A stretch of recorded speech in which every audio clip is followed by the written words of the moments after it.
Este es un mensaje del pastor John MacArthur, traducido y predicado en español para el mundo de habla hispana.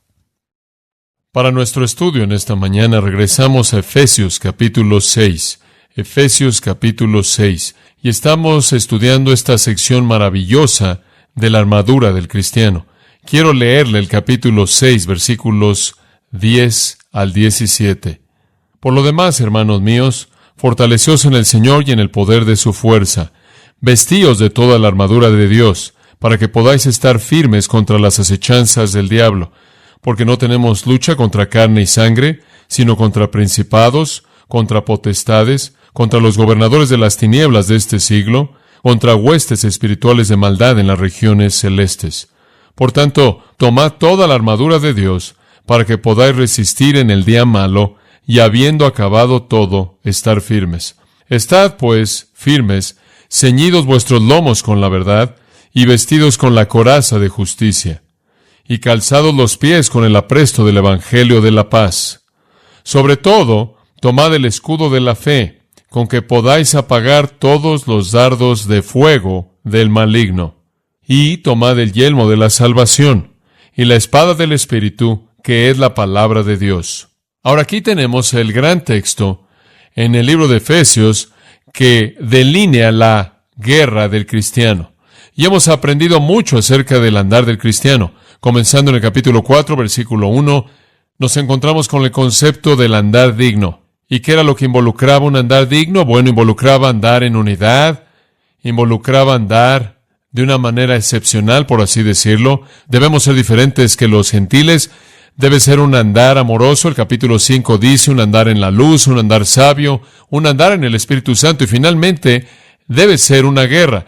Nuestra manera de vivir en este mundo será conflicto. Estamos en contra del enemigo. Pero como hemos estado viendo a partir de este pasaje, no hay razón por la que debamos temer eso. No hay razón por la que debamos estar tristes, por así decirlo, volvernos fatalistas, porque la victoria es nuestra. Y para expresar eso, me gustaría que viera Romanos capítulo 8, versículo 31, por tan solo un momento. Romanos 8:31. ¿Qué pues diremos a esto? Si Dios es por nosotros, ¿quién contra nosotros? El que no escatimone a su propio Hijo, sino que lo entregó por todos nosotros, ¿cómo no nos dará con Él todas las cosas? En otras palabras, ¿quién nos puede derrotar? ¿Acaso Dios, quien nos dio a Cristo, no nos dará todo recurso necesario para ganar la batalla? ¿Quién acusará a los escogidos de Dios? ¿Dios el que justifica? En otras palabras, ¿quién va a oponerse a nosotros? Si Dios es la corte más elevada y Dios dice que somos justos, ¿quién nos va a acusar? Versículo 34. ¿Quién es el que nos condena? Cristo quien murió, el que resucitó. En otras palabras, si Él resucitó para nuestra justificación, ¿nos va a condenar Él? El punto es que si Dios es la corte más elevada, si Cristo es el juez más grande, y nos han declarado como justos, ¿quién nos condenará? ¿Quién puede de manera posible acusarnos? La respuesta obviamente es ninguno, nadie. Versículo 35. ¿Quién nos separará del amor de Cristo? ¿Tribulación, aflicción, persecución, hambre, desnudez, peligro o espada? Como está escrito, por tu causa somos matados todo el día. Somos considerados como ovejas para el matadero. No, en todas estas cosas, ¿qué cosas? Tribulación, persecución, aflicción, hambre, desnudez, peligro, espada, matados todo el tiempo, considerados como ovejas para ser matadas. En todas estas cosas somos superconquistadores mediante el que nos amó. Por lo cual estoy persuadido de que ni la muerte, ni la vida, ni los ángeles, ni los principados, ni las potestades, ni lo presente, ni lo porvenir, ni lo alto, ni lo profundo, ni ninguna otra cosa creada nos podrá separar del amor de Dios que es en Cristo Jesús nuestro Señor. Somos hiperconquistadores, superconquistadores. El almirante Nelson envió palabra a Inglaterra de su triunfo en Trafalgar, y esto es lo que dijo: la victoria no es una palabra lo suficientemente fuerte para describir la escena. Es más que victoria, es super victoria. Eso es lo que Pablo quiso decir en 1 Corintios 15:57, cuando dijo: más gracias sean dadas a Dios, quien nos ha dado la victoria mediante nuestro Señor Jesucristo. Y en 2 Corintios 2:14, en donde dijo: gracias sean dadas a Dios, quien siempre nos hace triunfar en Cristo. Y lo que Juan quiso decir en 1 Juan 5:5, cuando dijo: ¿quién es el que vence al mundo sino el que cree que Jesús es el Hijo de Dios? Somos vencedores, estamos triunfando. Somos victoriosos en Cristo. Entonces, como puede ver, por la definición misma, Romanos 8, 1 Corintios 15, 2 Corintios 2, 1 de Juan 5, somos victoriosos, somos invencibles, somos superconquistadores. Pero eso está hablando de el panorama total, el retrato posicional, la guerra definitiva. La realidad es que para ganar la batalla diariamente tenemos que venir a Efesios capítulo 6, porque ahí nos apropiamos de la armadura que Dios ha hecho disponible. Y al apropiarnos de esta armadura podemos ser superconquistadores día tras día. Podemos ser más que conquistadores. Podemos ir más allá de tan solo ganar la batalla. Podemos llevar el botín. Podemos ir más allá de tan solo reclamar la victoria. Podemos heredar todas las posesiones de el enemigo derrotado. En 2 de Crónicas, capítulo 20, Josafat guía a Israel en una gran celebración de victoria. Y creo que sería apropiado para nuestros pensamientos como una ilustración. 2 de Crónicas 20:22. Israel viene a la batalla. Y de eso se habla en el versículo 22. Y cuando comenzaron a entonar cantos de alabanza, eso es interesante, Jehová puso contra los hijos de Amón, de Moab y del monte de Seir las emboscadas de ellos mismos que venían contra Judá. Y se mataron los unos a los otros, porque los hijos de Amón y de Moab se levantaron contra los del monte de Seir para matarlos y destruirlos, y cuando hubieron acabado con los del monte de Seir, cada cual ayudó a la destrucción de su compañero. ¿Saben lo que hizo el Señor? Simplemente dejó que todos los enemigos se mataran los unos a los otros, mientras que Israel estaba ahí y alababa a Dios. Ni siquiera dispararon algo. Y luego que vino Judá a la torre del desierto, miraron hacia la multitud, y aquí yacían ellos en tierra muertos, pues ninguno había escapado. Viniendo entonces Josafat y su pueblo a despojarlos, hallaron entre los cadáveres muchas riquezas, así vestidos como alhajas preciosas, que tomaron para sí tantos que no los podían llevar. 3 días estuvieron recogiendo el botín porque era mucho, y al 4º día se juntaron en el valle de Beraca, porque allí bendijeron a Jehová, y por esto llamaron el nombre de aquel paraje el valle de Beraca hasta hoy. Y todo Judá y los de Jerusalén y Josafat a la cabeza de ellos volvieron para regresar a Jerusalén gozosos, porque Jehová les había dado gozo librándolos de sus enemigos. Y vinieron a Jerusalén con salterios, arpas y trompetas a la casa de Jehová.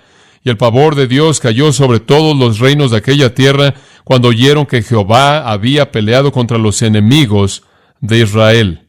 Ahora, aquí hay un retrato de superconquista. Usted ni siquiera tiene que pelear la batalla para comenzar. Eso es sorprendente. En segundo lugar, cuando la batalla se acabó, todos en la fuerza enemiga están muertos. Y después todo el botín es tuyo para que lo puedas disfrutar. Y después regresaron a Jerusalén alabando y cantando a Dios.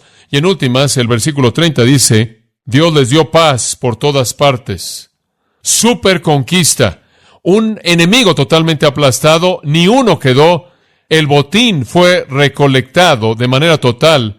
Y tomaron 3 días para poderlo recoger, regresando con gozo y nunca habiendo disparado nada, nunca se involucraron en una lucha, la victoria entera dada por el Señor. Ahora, eso es superconquista, y así es como es en la vida cristiana. Dios pelea todo, nos da la victoria y nos deja recolectar todo el botín y entrar en su presencia con gozo.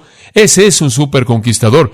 Esa es la manera en la que Dios espera que usted viva su vida día tras día, con ese tipo de vida victoriosa, con ese tipo de enfoque en la vida. Ahora, para experimentar esa realidad posicional en la vida práctica, usted debe aplicar la armadura del cristiano diariamente, y esa es la razón por la que estamos viendo Efesios 6, 10 al 17. ¿Cómo es que un cristiano echa mano de esto diariamente? ¿Cómo entramos en el gozo y el regocijo? ¿Cómo entramos en este tipo de experiencia como en ese entonces cuando Israel ganó la gran victoria? ¿Cómo conocemos el mismo gozo, la misma emoción, la misma bendición de que la batalla sea peleada por el Señor? ¿Cómo podemos estar enriquecidos por el botín ganado?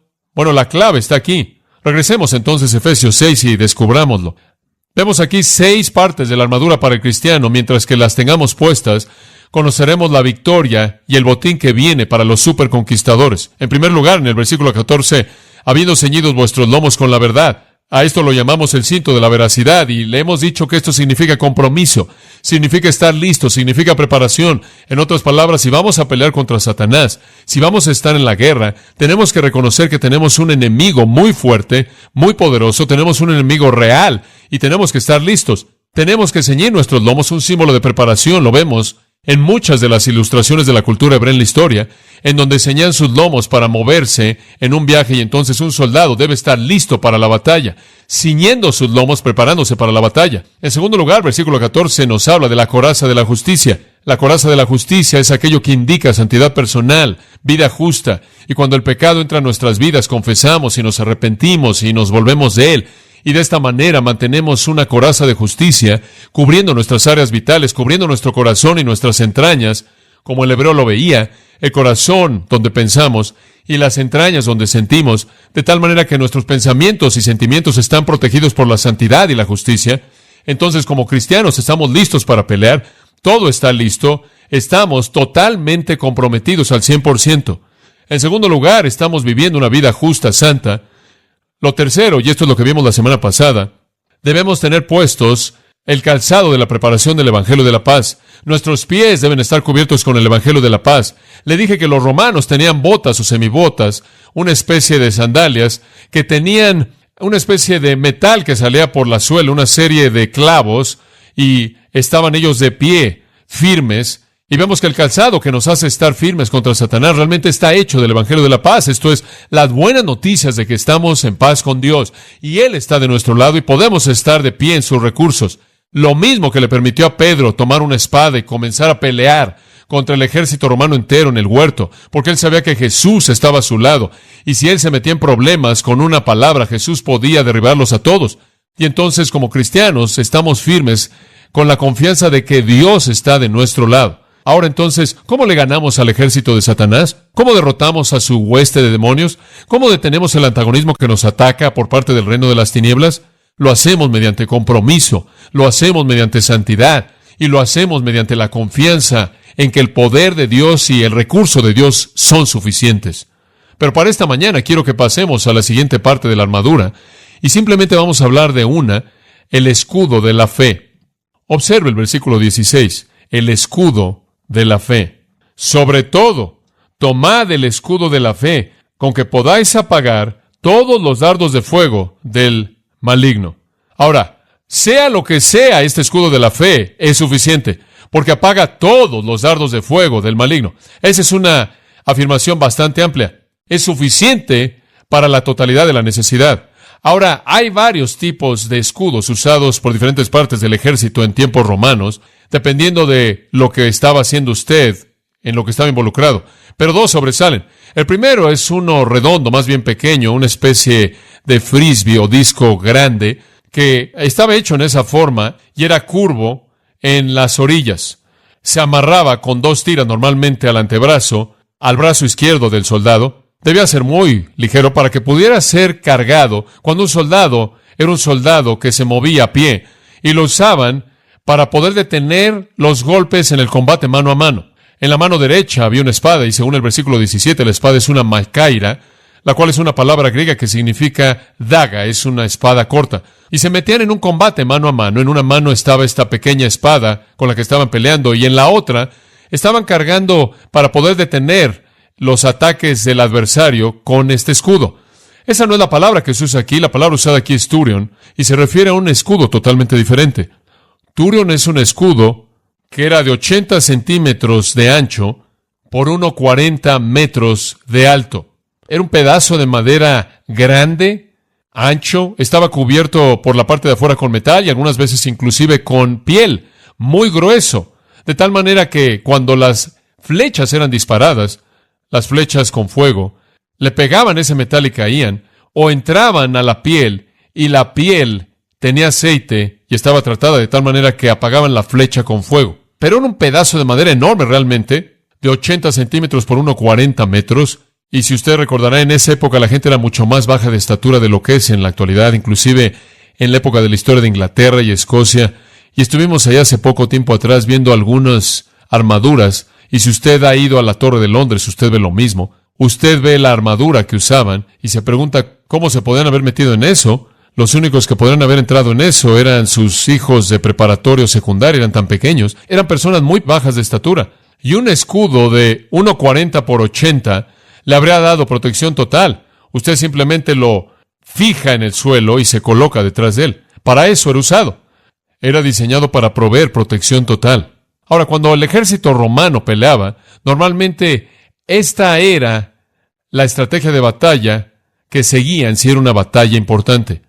Había una fila larga de estos soldados en la parte del frente de las tropas con estos escudos. Detrás de ellos estaban todos los soldados con flechas y espadas y todo lo demás, y conforme avanzaban, llegaban al enemigo. Colocaban estos escudos lado a lado, creando una especie de muro enorme de protección, y detrás de ese muro los arqueros disparaban sus flechas y salían volando, y poco a poco iba avanzando esa muralla más y más cerca, y finalmente entraban al combate mano a mano con frecuencia.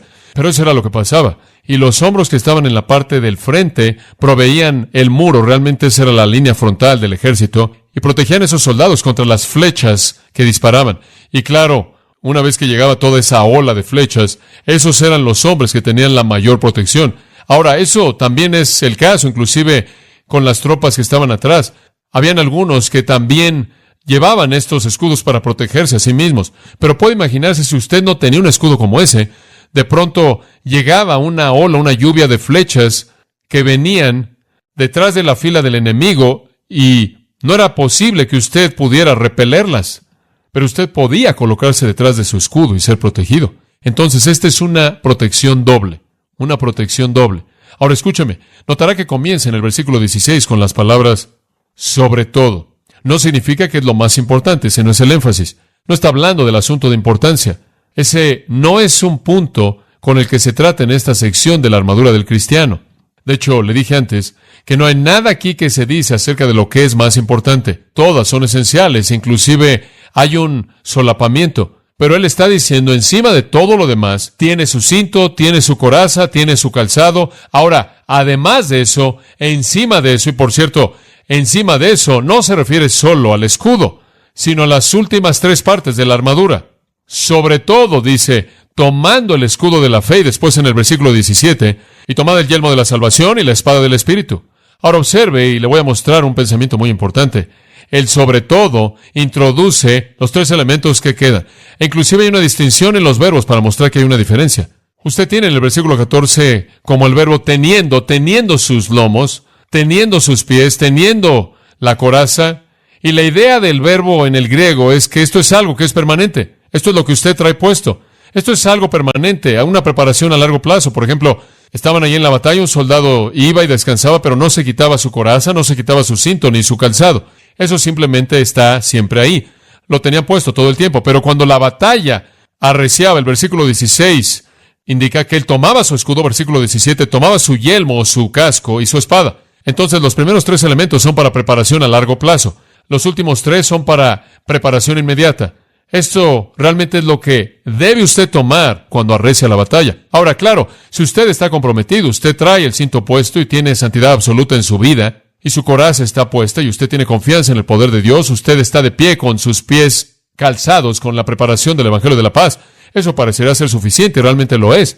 Nada más que el resto, en cierta manera, es una especie de protección doble. Y es útil para cuando la batalla realmente enardece, cuando se vuelve más intensa.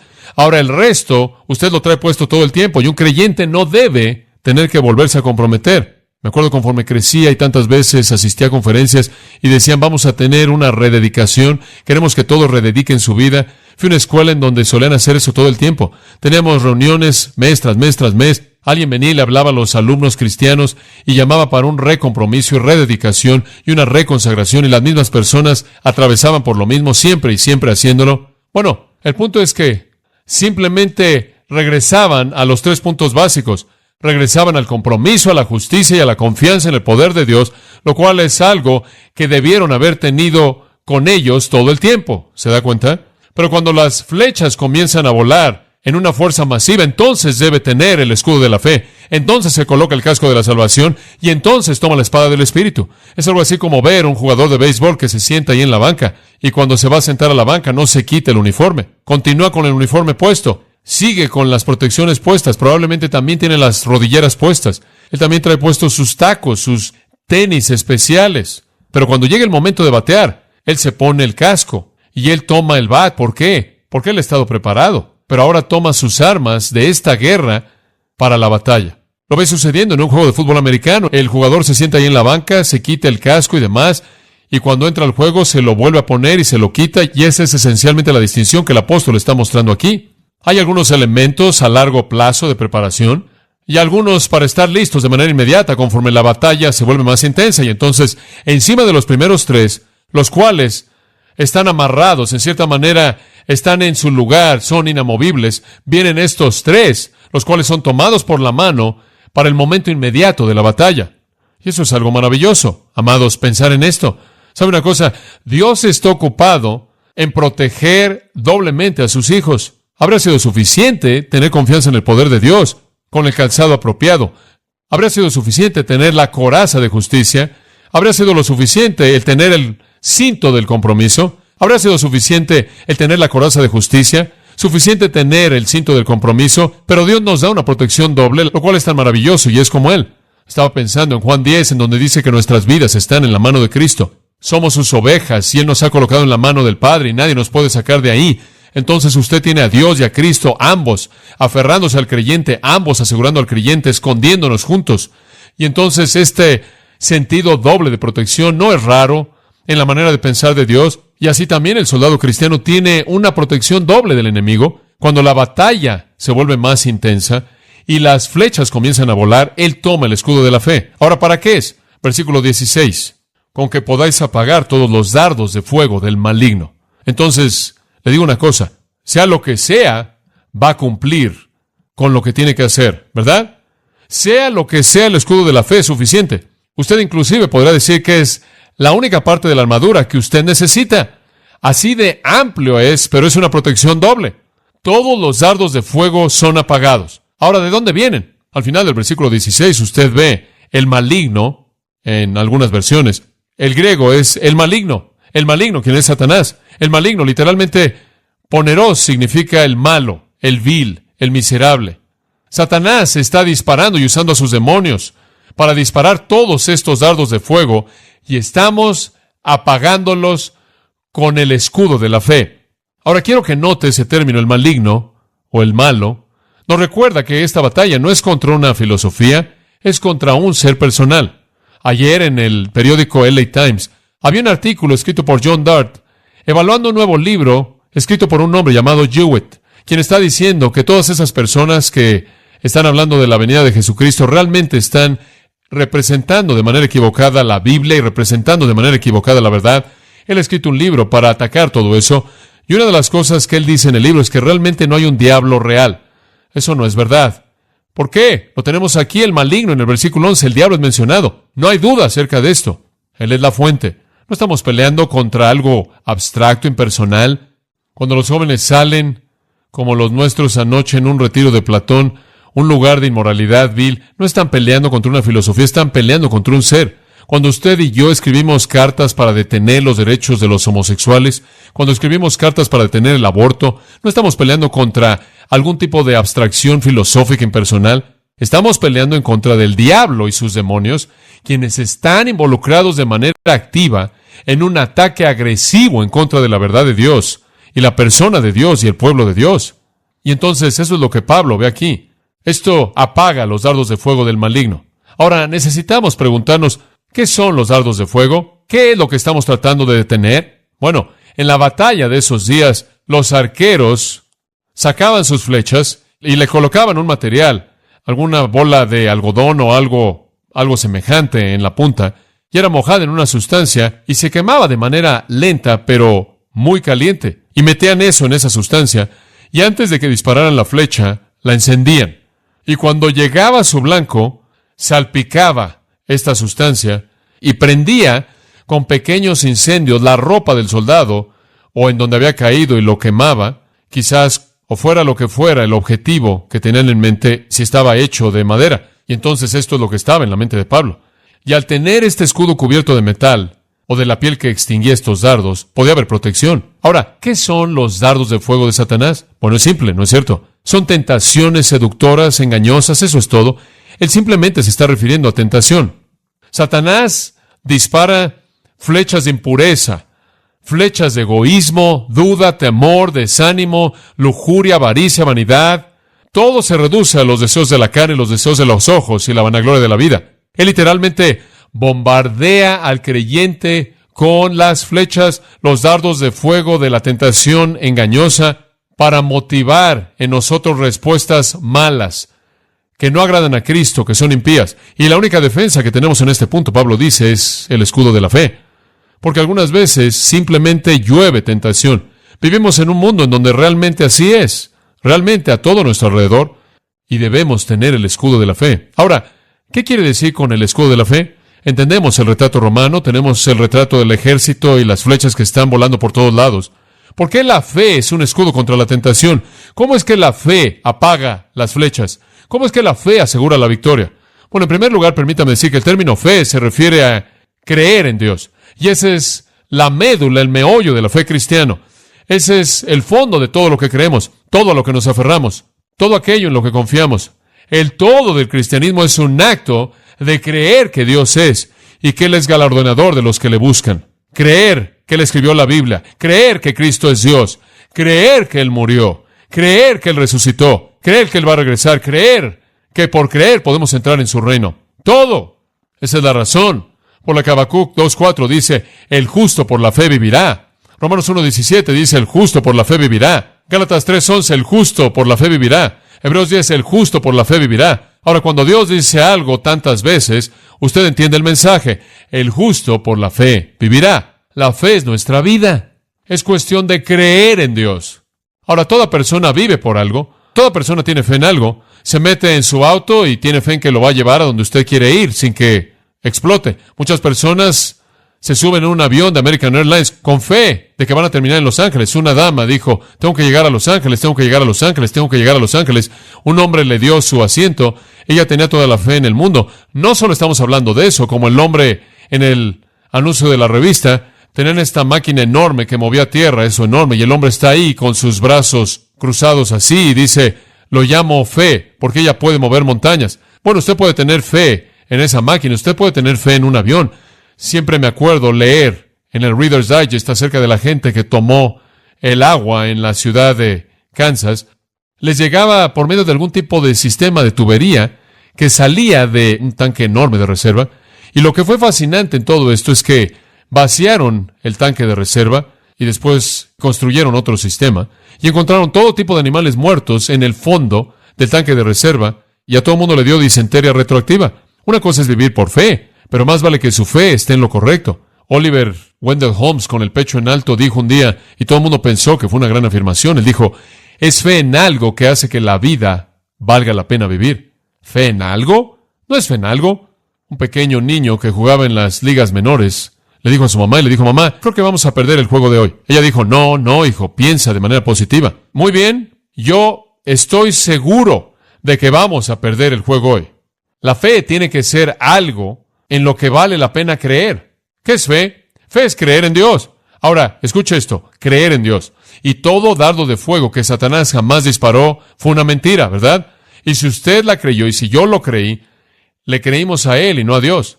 Cuando el gran misionero John Payton estaba traduciendo las Escrituras para la gente de las islas del Mar del Sur, encontró que no había una palabra en su vocabulario para creer. No había una palabra en su vocabulario para confiar o tener fe. Él no tenía idea alguna de cómo podría expresársela a ellos debido a que no tenían palabra para expresarlo.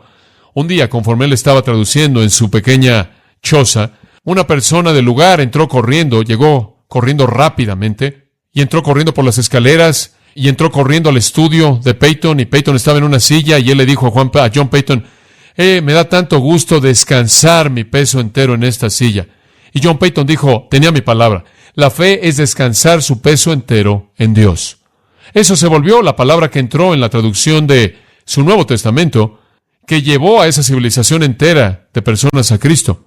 Creer es colocar su peso entero en Dios. Es decir, si Dios lo dijo, es verdad y lo voy a creer. Ahora, ¿cómo es que esto opera en la tentación? Permítame mostrárselo. Dios llega al huerto del Edén, crea un ambiente perfecto, crea un hombre y una mujer perfectos, perfectos en el sentido de que no tenían pecado, no en el sentido de una perfección que habían alcanzado, sin ser probados. Y ahí están, y ahora aquí él viene, Satanás, disfrazado como serpiente, ¿y qué es lo que él dice? Con que Dios ha dicho, y después él dice, ¿sabes una cosa? Dios no quiere que conozcas el bien y el mal, porque serás como a Él, y a Él no le gusta la competencia. No puedes confiar en Dios porque tiene motivos que no te quiere revelar. No siempre puedes creer exactamente en lo que Él cree. Satanás estaba tentándolos a dudar en Dios y creerlo. Eva fue una necia, ella le creyó al diablo y usted sabe lo que pasó. Toda tentación que jamás llegó a su vida, llegó con la frase, créeme a mí, no a Dios. Bueno, usted llega al Nuevo Testamento, el gran pasaje de la tentación está en Mateo 4, Lucas 4, la tentación de Jesucristo. Cristo ha estado ayunando durante 40 días y 40 noches, fue llevado al desierto por el Espíritu de Dios conforme Dios lo preparó para su ministerio. Al final de ese tiempo, Satanás se acerca para tentarlo. ¿Y cómo es que lo tienta él? Él lo tienta a no creer a Dios, lo mismo. No le creas a Dios, créeme a mí. Y este es el enfoque, toma esas piedras y conviértelas en pan. Ahora, no hay nada de malo con hacer eso. Si usted es el Hijo de Dios, usted puede hacer que las piedras se conviertan en pan. No es algo moral. Algunas personas dicen que el pecado estuvo en comer el pan. No es pecado comer pan. Si es verdad, entonces todos somos pecadores. La mayoría de ustedes lo comieron para desayunar. Ese no es el punto. No hay pecado alguno en comer pan. Y no hay pecado en hacer un milagro si usted resulta ser Dios. Aquí está el enfoque. Satanás le estaba diciendo, oye, ¿cuál es el problema? 40 días en el desierto sin nada de qué comer. 40 días aquí afuera en esta devastación olvidada por Dios. 40 días aquí afuera. ¿Qué es lo que Dios ha hecho? ¿Te ha abandonado? ¿Por qué? Dios dijo que cuidaría de ti. Dios dijo que te sustentaría. Dios dijo que proveería para tu necesidad. Y tú eres el Hijo de Dios. ¿Qué está pasando? Disfruta de algo de satisfacción. No puedes esperar a Dios. Él te ha olvidado. Como puede ver, fue una tentación para desconfiar de Dios. Una tentación para no creerle a Dios. Una tentación para tomar las cosas en sus propias manos. Y después Satanás le dijo, mira, ¿acaso Dios no prometió hacerte el Mesías? ¿Acaso Dios no prometió que toda rodilla se postraría ante ti? ¿Acaso Dios no prometió que tú serás el rey y todas estas cosas? ¿Acaso Dios no te prometió adoración, besar al Hijo y todas esas cosas? ¿Dónde está? Mira, ¿dónde estás? Aquí afuera, ven conmigo.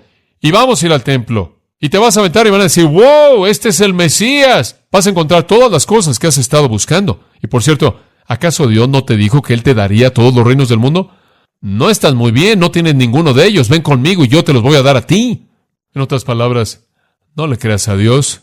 Él no guarda su palabra. Él no te dio todo. Él no te dijo la verdad. Créeme a mí. Hazlo a mi manera. Y así es como toda tentación viene a todo creyente cada vez que lo enfrenta. Satanás viene y dice, oh sí, yo sé que la Biblia dice que no debes tener relaciones sexuales con alguien afuera del matrimonio, pero es divertido. Es como la revista Cristianismo Hoy tuvo un artículo en donde entrevistaron a la gente cristiana. Un hombre que había tenido más de 50 encuentros sexuales y no estaba casado dijo, Dios hizo todo bueno y el sexo es parte de eso. ¿A quién le está creyendo? Él no le está creyendo a Dios. Él está creyendo la mentira de Satanás. Cada vez que usted peca, usted ha creído la mentira de Satanás cada vez que peca. Algunas personas dicen, bueno, yo sé que la Biblia dice que solo debo casarme con un cristiano y él no es cristiano, pero tenemos esta relación tan maravillosa. El Señor va a hacer que todo funcione. Todos estamos orando por él. Y sabe una cosa, después de todo el Señor es un Dios de gracia. ¿Y sabe usted lo que ha hecho? Dios dice, no lo hagas. Satanás dice, hazlo, hazlo, hazlo. ¿A quién le creyó usted? A Satanás. A Satanás. Dios dice, no leas eso, no leas esa corrupción enfrente de ti, no leas esa revista sucia, no vayas a ver esa película sucia, no hagas trampa en tus impuestos, no hagas eso en la oficina que está mal, no deduzcas algo que realmente no tienes en tus gastos, no hagas eso. Satanás dice, hazlo, hazlo, vas a tener un poco más de dinero, vas a tener un poco más de emoción. ¿A quién le cree usted cuando peca? Usted le cree al diablo. Es el fondo. Es tan simple. Cuando usted peca, usted le cree a Satanás. Cuando usted obedece, le cree a Dios. Ese es el fondo. Y el escudo es la protección doble. Yo le creeré a Dios, dijo Cristo. Vete, Satanás. Dios me va a alimentar cuando esté listo. Y Dios me va a ungir como Mesías cuando Él esté listo. Y Dios me va a dar los reinos del mundo cuando Él esté listo. En sus términos, no te voy a creer a ti. 1 de Juan 5:10 dice, si dudas de Dios, haces de Dios un ¿qué? Un mentiroso. ¿Es Dios un mentiroso? Titos 1:2. Dios que no puede mentir. Dios no está mintiendo. Sin embargo, cada vez que usted peca, usted es lo suficientemente torpe como para creerle a Satanás, y yo también, y hemos sido engañados otra vez. Oh, yo sé que debo darle esto al Señor, esto es lo que debo dar al Señor, pero hombre, quiero comprar esto, y quiero hacer esto, y quiero ahorrar para esto, y entonces hacemos lo que pensamos que vamos a ganar al hacerlo, estamos haciéndolo, y en cierta manera hacemos a Dios a un lado, lo metemos, lo colocamos en una esquina, todo va a funcionar, todo va a salir bien, usted sabe, y lo que hemos hecho es perder la oportunidad de creer en Dios. Se da cuenta simplemente Nos engañamos a nosotros mismos. Dios está ahí con sus manos abiertas y Él dice, si tú me pides pan, yo te voy a dar una piedra. No, quiero abrir las ventanas del cielo y derramar bendición tanta que no puedas contenerla. Quiero devolvértelo apretado, remecido. Quiero bendecirte con toda bendición espiritual en los lugares celestiales. Quiero hacer mucho más abundante de lo que puedes creer o pensar. Quiero darte toda buena dádiva y todo don perfecto que desciende de lo alto del Padre de las luces, en quien no hay mudanza ni sombra de variación. Quiero descargar toda esta sustancia del cielo en ti mientras que vivas. Sí quiero. ¿Y me vas a creer y me vas a obedecer para que pueda hacerlo? Satanás viene y dice, hazlo a mi manera, y te va a gustar. Va a ser divertido, te va a satisfacer, vas a tener... Es una mentira, él es un mentiroso. Juan 8:44, el padre de mentira. Y él siempre viene con una intención de mentira. Cuando usted peca, usted está diciendo, realmente no creo que Dios sabe lo que es mejor. Satanás sabe lo que es mejor. ¿Usted cree eso? No. Decimos, mi Dios suplirá todo lo que os falta conforme a sus riquezas en gloria en Cristo Jesús. Y todos decimos, amén, hermano, predíquelo. Él suplirá todas tus necesidades según sus riquezas en gloria en Cristo Jesús. No hay duda al respecto. Y después perdemos el trabajo. Oh, Dios, ¿qué estás haciéndome? Oh, ¿se da cuenta? Desesperación. El Señor nos ha dejado, ¿ve? Sí sabemos que la Biblia dice, nunca he visto al pueblo de Dios pidiendo pan. Oh, sí, busca primeramente el reino de Dios y su justicia y todas estas cosas serán añadidas. Y andamos por la vida buscando todas las cosas que deben ser añadidas y perdiéndonos el reino de Dios. Como puede ver, no puede andar simplemente por todos lados diciendo, creo en Dios, tengo fe en Dios, el justo por la fe vivirá y después hace lo que quiere. Proverbios 8:34 dice, bienaventurado el hombre que oye mi palabra y la guarda. ¿Quiere ser feliz? Obedezca. Jeremías 15:16, Jeremías estaba viviendo en medio de una sociedad en donde nadie escuchaba a Dios, absolutamente nadie. Y sin embargo él dijo, fueron halladas tus palabras y yo las comí, tu palabra me fue por gozo y por alegría en mi corazón. Salmo 119, desde el principio al fin, dice cuán maravilloso es obedecer la palabra de Dios. Apocalipsis 1:3 dice, bienaventurado es el hombre que lee esto y lo guarda. 1 Juan 1:4, estas cosas os he escrito para que vuestro gozo sea cumplido. Si usted quiere gozo y bendición abundantes, obedezca la palabra. Si quiere que su corazón arda como ardió en aquellos que andaban en el camino de Maús, entonces deje que la palabra eche raíces en su vida. Satanás viene y dice, no creas en Dios, diviértete. No creas en Dios, haz lo que pienses que es correcto. Y cada vez que usted peca, usted cree al diablo. Es bastante torpe, ¿no es cierto? Pero seguimos haciéndolo. Y sabe una cosa, lo odio tanto que no quiero pecar, porque ni siquiera quiero darle tanta satisfacción a él, mucho menos perder la bendición de Dios. Entonces la única manera de apagar los dardos de fuego de Satanás es creer en Dios. La Biblia dice, Abraham creyó en Dios y le fue contado por justicia. ¿A quién le cree usted? Abraham le creyó a Dios. ¿A quién le cree usted? ¿Le cree a Dios? 2 Corintios 1:24 dice, por la fe estáis firmes. Es correcto. Es el escudo que nos hace estar firmes. Fe en Dios. Fe en Dios. Crea a Dios y estará firme. Proverbios 35. Es una gran afirmación.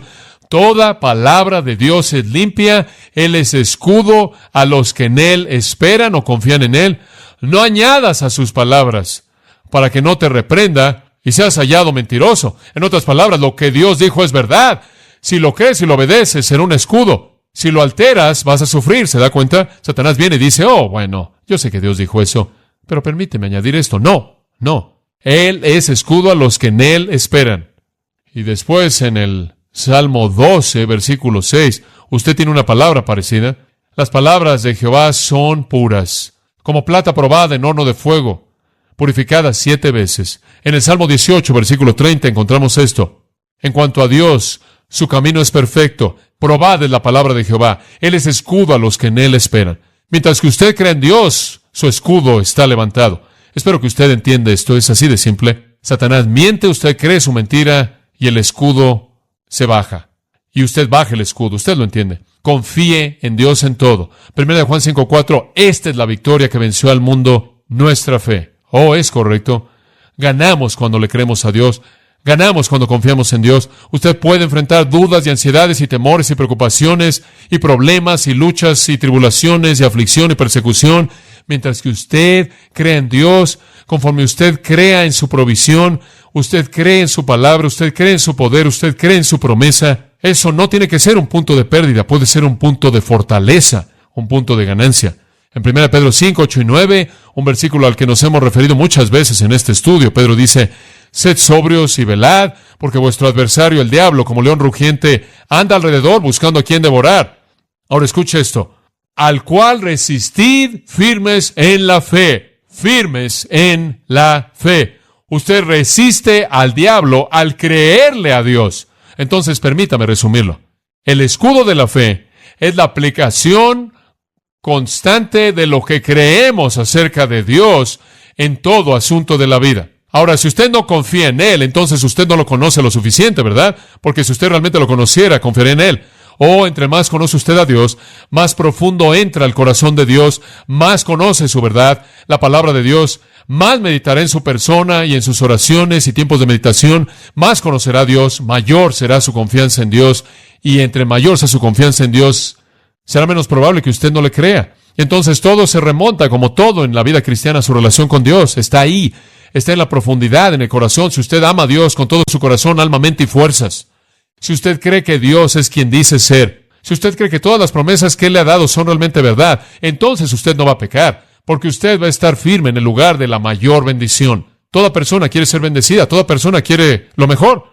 Dios dice, te lo voy a dar si lo haces a mi manera. Si lo hace usted a la manera de Satanás, usted acaba de no creer en Dios. Pero entre más lo conoce usted, más confiará en Él, más le creerá. Génesis 15:1, Dios dijo, no temas, Abraham, yo soy tu escudo. ¿No es eso maravilloso? Yo soy tu escudo. Salmo 46, Dios es nuestro refugio y nuestra fortaleza, nuestro pronto auxilio en las tribulaciones. Proverbios dice, torre fuerte es el nombre de Jehová, a Él correrá el justo y será levantado. Salmo 84 dice, Jehová Dios es un escudo, Él está de su lado y Él quiere bendecirlo, y Él quiere darle victoria sobre Satanás, pero tiene que creerle y hacerlo a su manera, guarde su palabra y obedézcala. Entonces, estamos listos para la batalla. El cinto del compromiso, la coraza de la justicia, el calzado de la confianza de que Dios está de nuestro lado. Y después, cuando la batalla comienza, tomamos el escudo, lo levantamos y apagamos los dardos de fuego de la tentación al confiar en Dios de manera implícita. Amados, no hay razón para perder la batalla, en absoluto, porque en últimas la guerra es nuestra. Romanos 8, somos más que vencedores. Ese es el panorama total. No hay sentido alguno en perder a lo largo del proceso. Si tenemos puesta la armadura, ganaremos. Oremos juntos. Conforme oramos, quiero usar una oración de un puritano antiguo, quien expresó lo que está en mi corazón. Ore conmigo. Oh Dios, te bendigo porque el asunto de la batalla es entre tú y Satanás y nunca ha sido incierto, y al final terminará en victoria. Te doy gracias porque el Calvario rompió la cabeza del dragón y lucho contra un enemigo derrotado, quien, con toda su sutileza y fortaleza, ya ha sido vencido. Cuando sienta la serpiente en mi talón, que recuerde aquel cuyo talón fue herido, pero quien, cuando fue herido, rompió la cabeza del diablo. Mi alma con gozo interno exalta al conquistador poderoso. Cúrame, oh Dios, de cualquier herida recibida en el gran conflicto. Si he recogido inmundicia, si mi fe ha sufrido daño, si mi esperanza es menos que brillante, si mi amor no es ardiente, si alguna comodidad terrenal ocupa mi corazón, si mi alma se hunde bajo la presión de la pelea, oh tú, cuya toda promesa es bálsamo, cuyo todo toque es vida, acerca a ti al guerrero cansado. Refréscame, oh Señor, para que pueda volverme a levantar, a luchar en la batalla, y nunca cansarme hasta que mi enemigo sea aplastado. Dame tal comunión contigo que pueda derrotar a Satanás, a la incredulidad, a la carne, al mundo, con el deleite que viene no de una criatura, y aquello que una criatura no puede manchar. Oh Señor, dame una bebida de la fuente eterna que yace en tu amor eterno inmutable. Y entonces mi mano nunca se debilitará, mis pies nunca tropezarán, mi espada nunca se enmohecerá, mi casco nunca se sacudirá, mi coraza nunca caerá, mi fortaleza siempre descansará en el poder de tu fuerza, y mi fe me protegerá de toda tentación. Padre, a esa oración quiero añadir esto. Si hay alguien que está con nosotros en esta mañana que nunca se ha unido al ejército, ni siquiera conoce al Señor Jesucristo, oh Dios, que este sea el día en el que abren sus corazones a Cristo. Y para aquellos que son cristianos, Señor, que tienen necesidades tan profundas, que tienen hambre por conocer la victoria, que este es el día en el que se ponen la armadura, para que conozcan esa victoria que tú le has concedido a todos tus superconquistadores, tus supervencedores, mediante el Cristo resucitado. En el nombre de Jesús oramos. Amén. Usted ha escuchado a John MacArthur, maestro bíblico de Gracia a Vosotros. Para más información y acceso gratuito a todos los mensajes de John, así como a una lista de libros incluyendo la Biblia de estudio, visite la página web en gracia.org. Gracia a Vosotros y el pastor John MacArthur se reservan toda protección y el derecho de autor bajo la ley que esté vigente. La información de derechos de autor está disponible en gracia.org, que incluye instrucciones para limitar la duplicación de este archivo digital. Gracia a Vosotros es una organización sin fines de lucro, dedicada a desarrollar recursos desde las enseñanzas del pastor John MacArthur, las cuales ofrecen la verdad de las Escrituras. Por otra parte, estimado oyente, su apoyo en oración y sus donaciones al ministerio nos ayudan a lograr este propósito para equipar a miles de personas de habla hispana. Si desea hacer una donación u ofrenda, puede hacerlo utilizando su tarjeta Visa, Mastercard, Discovery o American Express. Si vive en Estados Unidos o Puerto Rico, puede llamarnos al 1-866-5-GRACIA. Esto es 1-866-547